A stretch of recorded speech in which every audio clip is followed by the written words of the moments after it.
Welcome to Fame and History. If you're into epic stories and legendary figures, you're in the right place. Smash that subscribe button and drop a like so you don't miss a thing. Let's make history together. Charlie Chaplin, 1889 to 1977. Charlie Chaplin wasn't just a comedian. He was one of Hollywood's first true moguls. Born in 1889 in London, Chaplin had a rough start. His father was an alcoholic who abandoned the family, and his mother suffered from mental illness. By age 7, Chaplin was in an orphanage, struggling to survive. But he had one thing: talent. His physical comedy and expressive face made him a standout in theater. In 1914, he made his film debut, and within just 2 years, he was the highest-paid actor in the world, earning $10,000 per week. That's over $250,000 in today's money. His net worth, adjusted for inflation, was between $400 and $500 million. He became rich by co-founding United Artists in 1919, which gave him complete creative and financial control over his films. He also retained the rights to his movies, ensuring that he earned profits from re-releases for decades.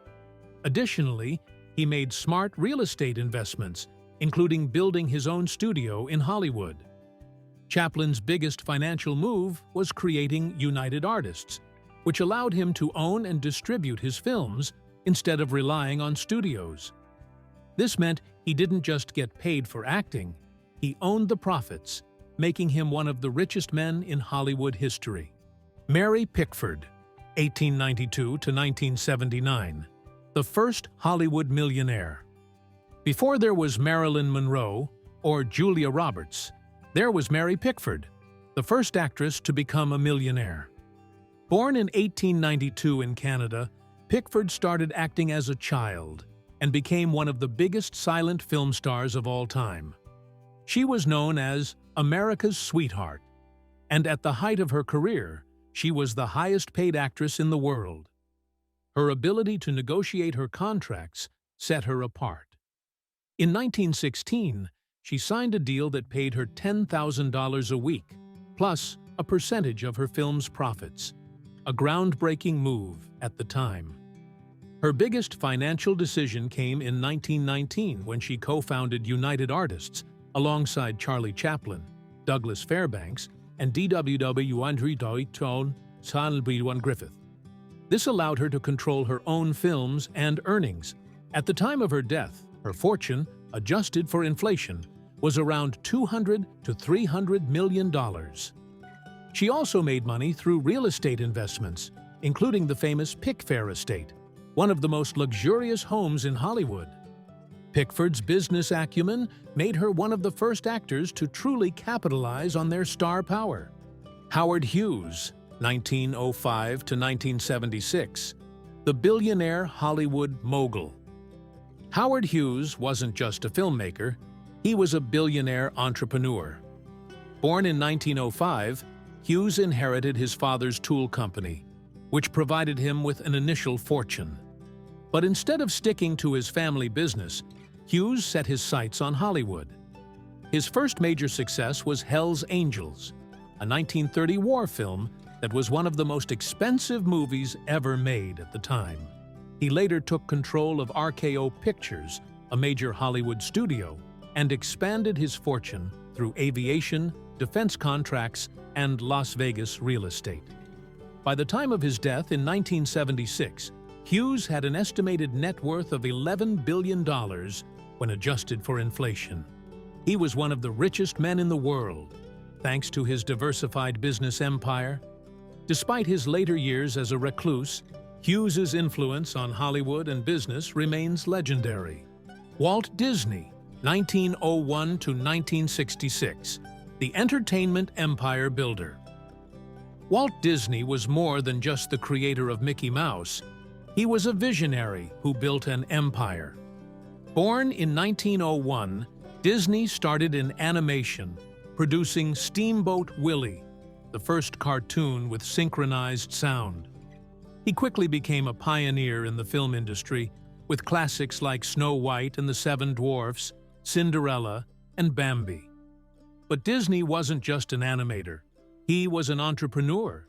He founded the Walt Disney Company, which grew into one of the most powerful entertainment brands in history. He also had the foresight to expand beyond movies by launching Disneyland in 1955, a venture that became a massive financial success. At the time of his death in 1966, Disney was worth nearly $1 billion in today's money. Today, his company is valued at over $200 billion, making his legacy one of the most enduring in entertainment history.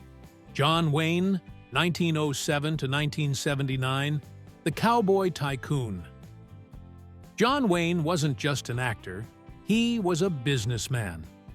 Born in 1907, he became the ultimate Western movie star, starring in classics like True Grit, Stagecoach, and The Searchers. Wayne was one of the highest-paid actors of his time, but his real wealth came from his business ventures. He invested heavily in oil, cattle ranching, and his own production company, Bat Jack Productions. Unlike many actors who spent their money recklessly, Wayne made sure his fortune grew beyond Hollywood. By the time of his death in 1979, his net worth was estimated at $50 to $100 million. His smart investments ensured that his wealth lasted long after his final film. Elizabeth Taylor, 1932 to 2011. The Hollywood Business Queen.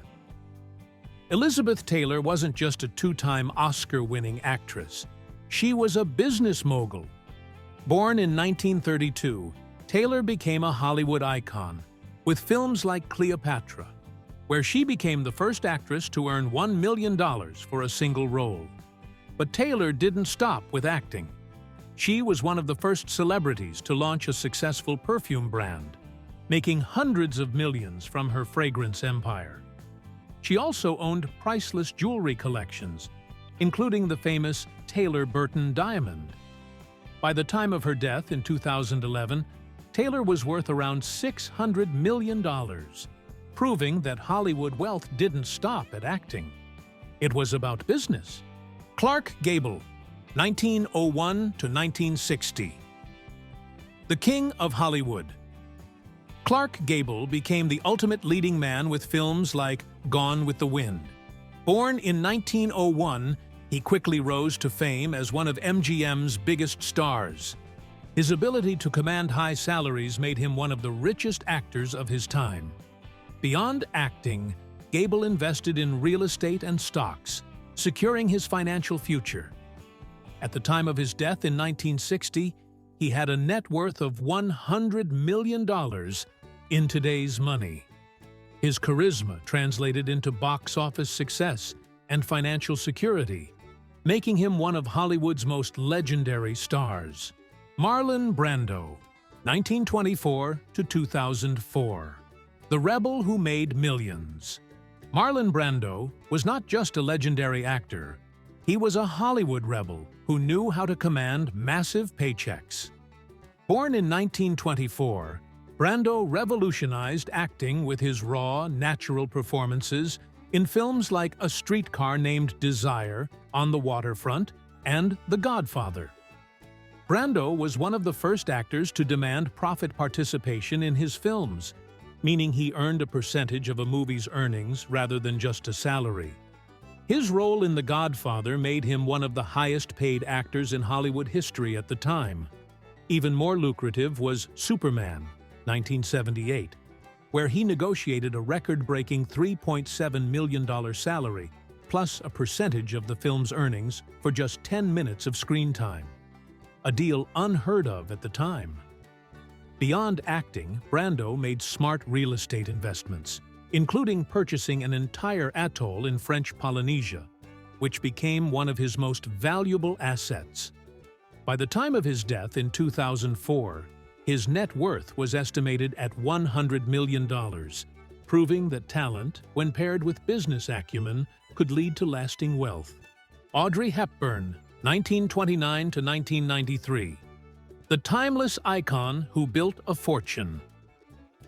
Audrey Hepburn wasn't just a film star, she was a fashion and cultural icon. Born in 1929, Hepburn rose to fame with classics like Roman Holiday, Breakfast at Tiffany's, and My Fair Lady. While many actresses at the time struggled for equal pay, Hepburn negotiated high salaries and back-end deals that made her one of the highest-paid actresses of her era. Her role in My Fair Lady earned her $1 million, a rare sum for an actress in the 1960s. Unlike many stars, Hepburn avoided reckless spending and instead invested her wealth wisely. Her association with Givenchy made her a fashion icon, and she earned additional income from endorsements and licensing deals. At the time of her death in 1993, her net worth was estimated at $100 million, solidifying her status as one of Hollywood's richest and most enduring legends. Fred Astaire, 1899 to 1987. The king of dance, who knew the value of ownership. Fred Astaire was more than just the greatest dancer in Hollywood history. He was a financial mastermind. Born in 1899, Astaire's smooth moves and elegant performances in films like Top Hat, Swing Time, and Easter Parade made him a household name. While many actors and dancers relied solely on studio salaries, Astaire invested heavily in music rights, ensuring he continued earning royalties long after his films were released. He also negotiated film contracts that included ownership of his choreography, a rare move at the time. Astaire was also a shrewd investor, particularly in stocks and real estate, which helped grow his wealth outside of Hollywood. At the time of his death in 1987, his fortune was estimated at $150 million, proving that even a dancer could waltz his way to financial success. Now, we want to hear from you. Which Hollywood legend do you think made the smartest business moves? Was it Chaplin with his film empire? Brando with his groundbreaking paychecks? Or maybe Elizabeth Taylor with her multi-million-dollar perfume brand? Drop your thoughts in the comments below. And if you enjoyed this video, don't forget to hit that like button, subscribe for more Hollywood stories, and turn on notifications so you never miss a new upload.